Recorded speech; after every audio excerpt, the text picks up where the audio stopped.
The Assembly will hear an address by His Excellency Rim Talba San Emmanuel Ouedraogo, Prime Minister and Head of Government of Burkina Faso. I request protocol to escort His Excellency and invite him to address the Assembly.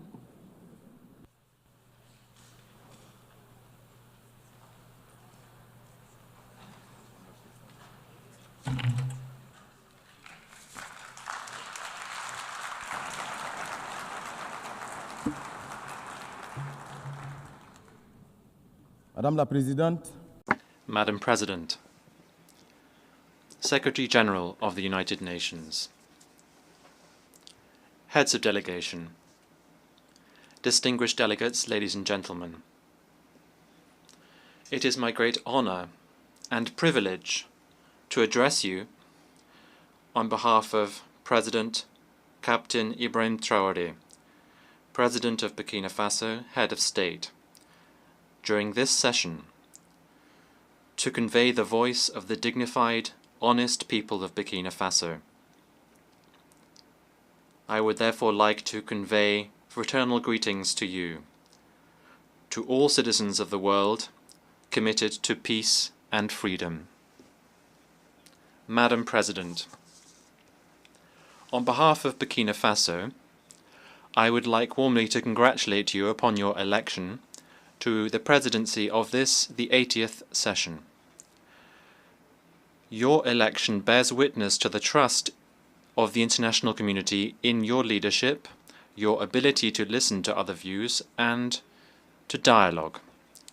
In Burkina Faso, you will find a sincere, constructive, and committed partner. I would also like to express my gratitude to your predecessor, Mr. Philemon Yang. My gratitude for the high quality and rigor of the work he undertook during the previous session.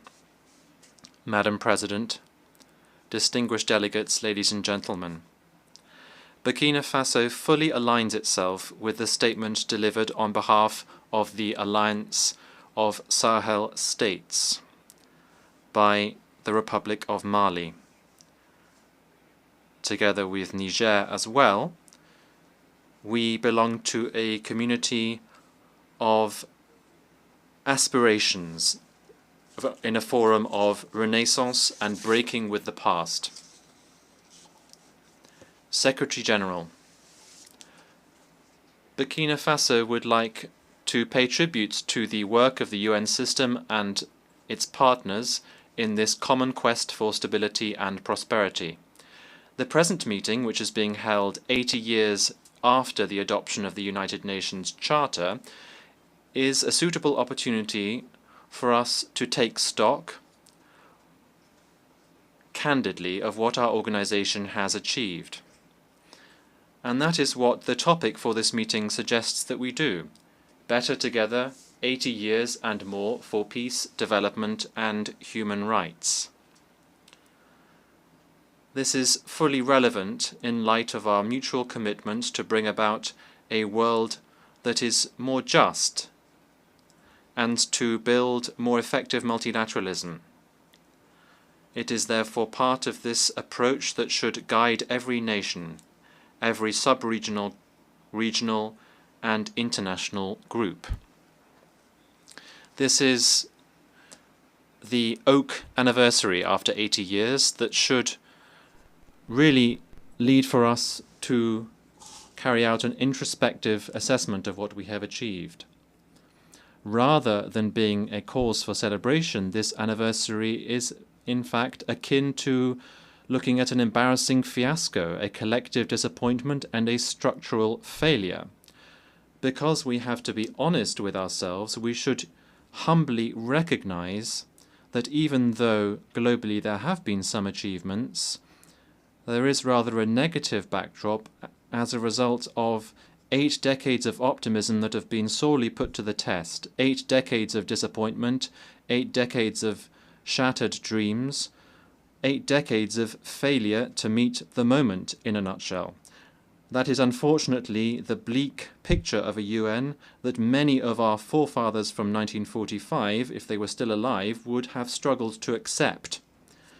It is therefore difficult to celebrate given such a mixed backdrop to this anniversary. How can we understand the fact that Africa, the cradle of humanity, and where there are so many conflicts, and which represents more than 1 billion human beings, remains excluded from the Security Council's decision-making bodies? How can we accept the fact that peacekeeping missions, financed to the tunes of billions of dollars, are leaving our countries in the lurch and are leaving behind frustration and suffering rather than tangible results? The causes of this collective failure are well known to all, notably the member states themselves, who, after 8 decades, have, within this General Assembly, devoted their energies to defend noble causes and to propose realistic reforms without being successful in this quest. What can we do if the decisions of the General Assembly, which are not binding, are simply making it irredeemably inaudible and ineffective? Could we expect the Security Council to be more successful when it is tarnished by politicization and when it is powerless as a result of its inconsistencies and ineffective because of its permanent divisions? What is even worse is that this Council, whose role today is misused, the Council is in fact a troublemaker as a result of the tacit, underhand and sometimes active complicity of some of its permanent members, who are themselves major actors and financiers of the crises of our time. That is what the Security Council has become. It has become a pernicious body, which, as a result of the predatory behavior of some of its permanent members, they can decide which country will be on the Council's agenda, in which other country peacekeeping operations can be sent, as if to better legitimize their role. We are therefore powerless in the face of the failure of initiatives which are nevertheless good ideas as a result of the rivalries between states and the unresolved crises that are so numerous, the most emblematic of which is the conflict between Israel and Palestine, which has lasted too long. The sinful inaction of the international community in the face of lack of trust and the authority of states which have been undermined by terrorists. It is time for an awakening and for bold reforms, without which the Security Council will remain an anachronistic institution and will not be able to meet the moment. Ladies and gentlemen, in a world that is changing rapidly as a result of rapid digital change and the persistence of geopolitical tensions, it is critical that we reconsider our economic development strategies. International trade can no longer be conceived through rigid schemas and imbalanced models that have been imposed upon us. Rather, it should be focused on strengthening economic autonomy, local use of resources, and promoting genuine social justice. It has been recognized today that lasting prosperity involves proactive industrialization policies, maximizing the value of raw materials and creating decent jobs, notably for young people. That is why we urgently need to break with the cycle of dependence on the export of raw materials. This is a model that increases our vulnerability and is a permanent brake on our emergence.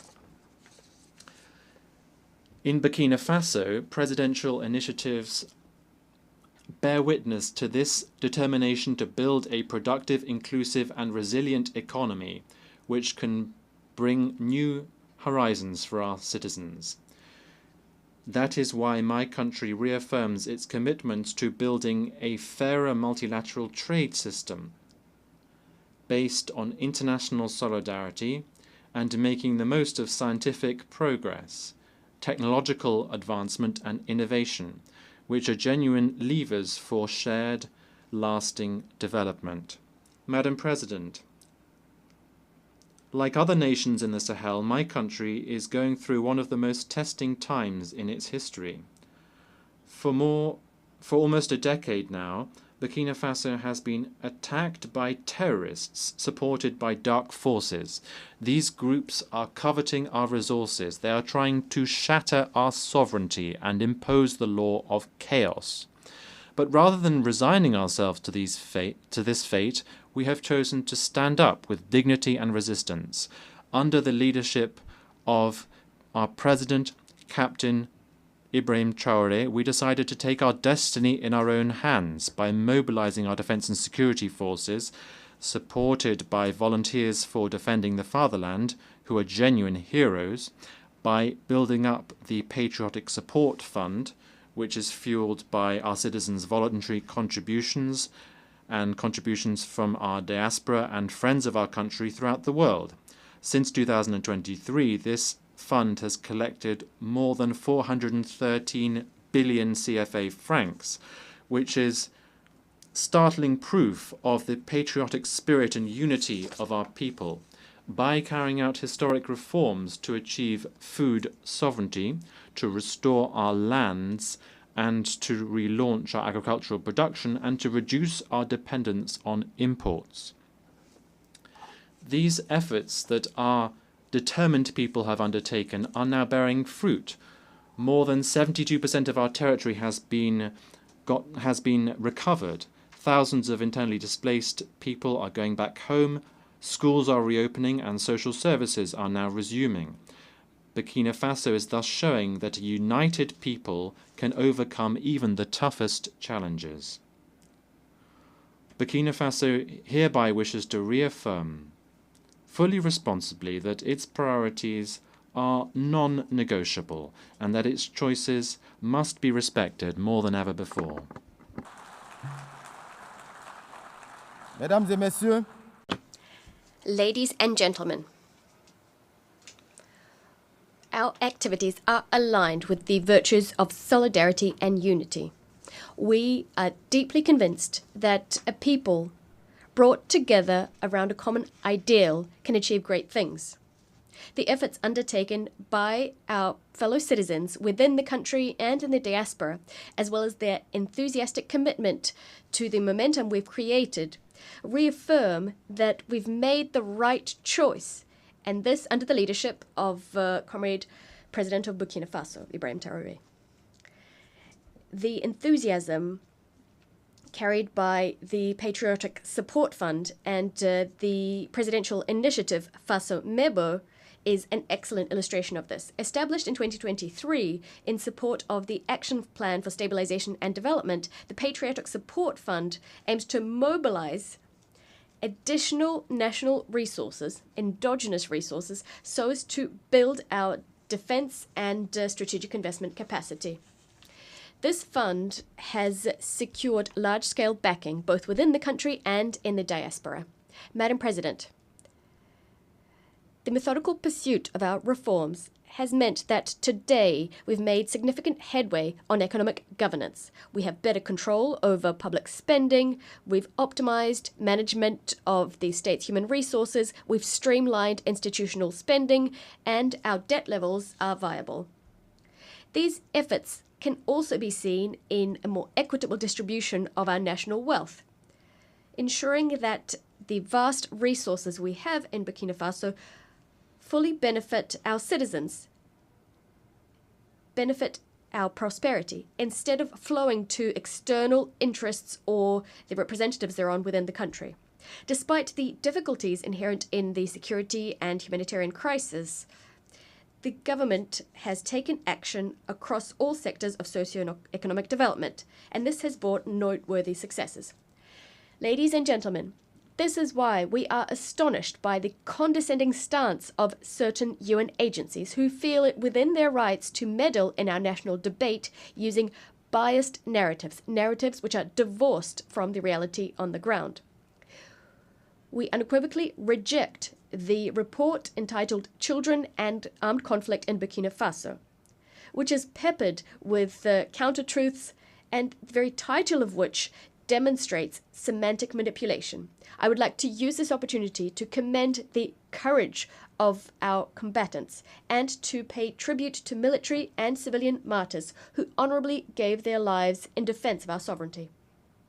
Madam President, we've always stated that terrorism is being used as a pretext, a convenient pretext, for certain states to pillage African resources.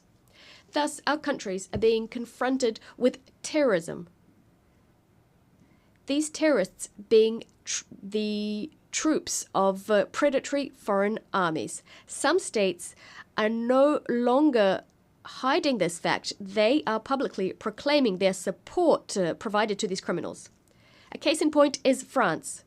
The Macron regime's public media, in addition to the daily disinformation it offers, has become a mouthpiece for the communication of these criminals, perpetrators of cowardly, barbaric attacks committed against our peaceable citizens. On this note, we'd like to reiterate our call for a response to be given to the request submitted on the 20th of August 2024 by the member states of the Confederation of Sahel States. This was addressed to the Security Council. To this day, this request has gone unanswered. This ongoing silence further discredits this institution, leaving doubts about its implicit connivance. What's even more concerning is the fact that some members of the Security Council are continuing to trample over Resolution 1373, which is actually binding. This resolution imposes the suppression of terrorism financing, strengthening border controls, and enhanced international cooperation. In the Sahel, we've taken note of this reality. As a result, we've adapted our security arrangements to the reality on the ground, in addition to revising our modalities of cooperation with certain countries. Madam President, we remain convinced that the United Nations should be the framework for dialogue and cooperation. But what we're calling for is a renewed partnership underpinned by mutual respect, equality, and genuine solidarity. Ladies and gentlemen, confronted with common threats and external interference, Burkina Faso, Mali, and Niger have pooled our forces so as to establish the Confederation of Sahel States. The ASS is not a retreat, it's not a way of turning inwards, not at all. It is us asserting that we have the right to determine what happens to us, to pinpoint our own priorities, and to craft regional cooperation that exclusively serves our people. This choice is a matter of dignity.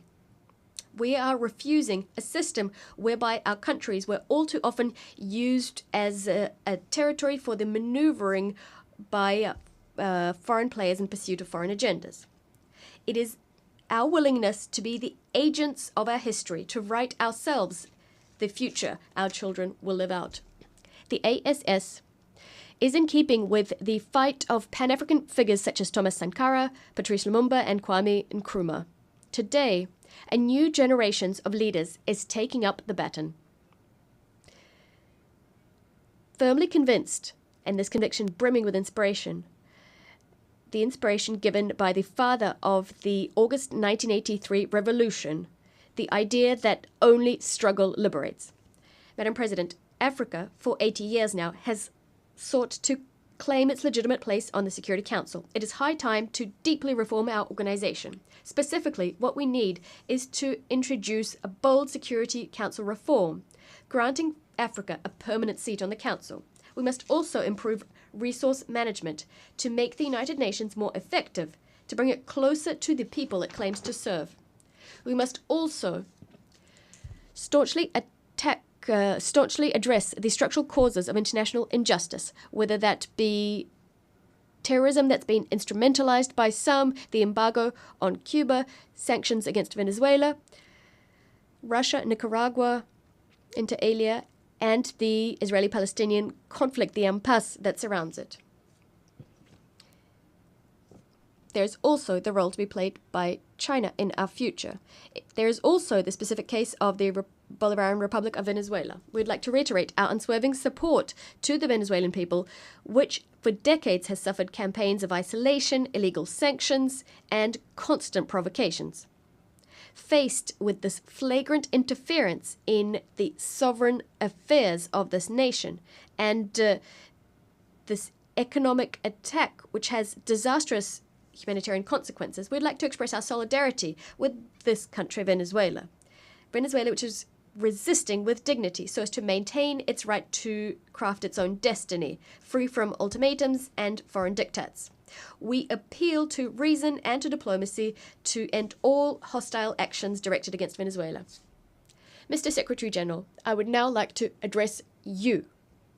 It is high time for our organization to change paradigms, because today the United Nations finds itself in the same situation as the defunct League of Nations.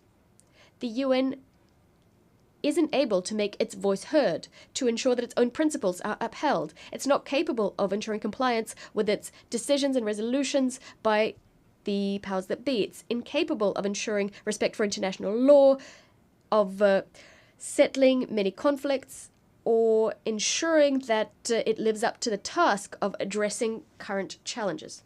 Mr. Secretary General, you have an excellent opportunity to go down in history by shouldering your responsibilities to enact an in-depth transformation of the United Nations, on which so many hopes were pinned when it was established. You have the support of millions of people the world over to turn the organization into a genuine guarantor of peace and security in our world, instead of an instrument of domination in the hands of whoever is currently the mightiest.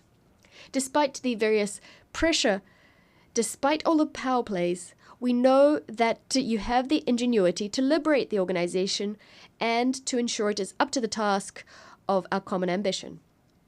Madam President, turning to development issues, Burkina Faso applauds the holding of the 4th International Conference on Financing for Development. It is our hope that the conclusions drawn in Seville will contribute to the advent of a financial architecture that's more equitable, which respects the sovereignty of states and support genuine transformation of developing countries. In a similar vein, it's absolutely vital to address the factors which serve as a brake on the full implementation of the Sustainable Development Goals, which are supposed to enact positive transformation in our world under the auspices of the United Nations. Ladies and gentlemen, 80 years after the penning of the UN Charter, our organization has not fulfilled the hopes pinned on it in 1945, far from it. 80 years on, our world brims with injustice and suffering. There are risks of yet another large-scale conflict. They're becoming increasingly palpable. This is a source of concern for the future. But it is not too late to give new impetus to our common home, the impetus it currently lacks. Burkina Faso, true to its Pan-Africanist heritage, would like to reiterate its faith in renewed, fair and equitable multilateralism.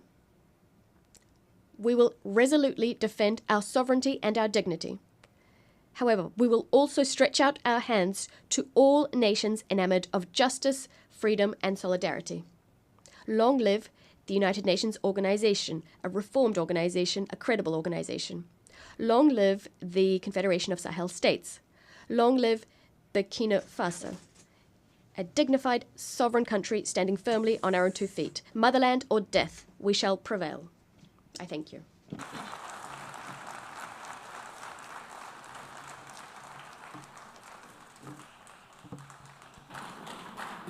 On behalf of the Assembly, I wish to thank the Prime Minister and Head of Government of Burkina Faso.